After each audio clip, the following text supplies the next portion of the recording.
আসসালামু আলাইকুম, আশা করি সবাই ভালো আছেন। বর্তমানে আরব আমিরাতে সাধারণ কমান্ড চলতেছে, আপনারা জানেন।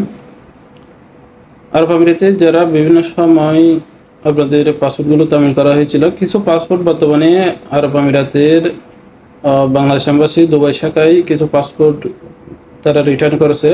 সেই পাসপোর্টের তালিকার মধ্যে যদি আপনার পাসপোর্ট থাকে, আপনি পাসপোর্টগুলো সংগ্রহ করে নেন। তালিকাটি আমার ফেসবুক আইডি এবং আমি ইউটিউব এবং টিকটকে দিয়ে দিয়েছি। আপনারা তালিকার মধ্যে আপনাদের নামগুলো চেক করে আপনারা পাসপোর্টগুলো সংগ্রহ করে নেন। সেক্ষেত্রে অবশ্যই যার পাসপোর্ট তাকে যেতে হবে বাংলাদেশ এম্বাসিতে। সেক্ষেত্রে আপনাদের তামিলকৃত পাসপোর্ট যদি রিনিউয়াল করা না থাকে, সেক্ষেত্রে আপনারা পাসপোর্টগুলো রিনিউয়াল করে নেন। আপনারা সাধারণ সময়ের মধ্যে ভিসা প্রসেসিং করে নেন, অথবা আপনারা যদি দেশে চলে যান সেক্ষেত্রে আউটপাসের দেশে চলে যান। পরবর্তীতে আপনারা বাংলাদেশের আউটসাইড ভিসাগুলো ওপেন হলে আপনারা আরব আমিরাতে আবার আসতে পারবেন। বিস্তারিত তথ্য জানতে আপনারা আমি হোয়াটসঅ্যাপ নাম্বার দিয়ে দিচ্ছি এবং আপনারা যোগাযোগ করতে পারেন কোনো তথ্য জানার থাকলে।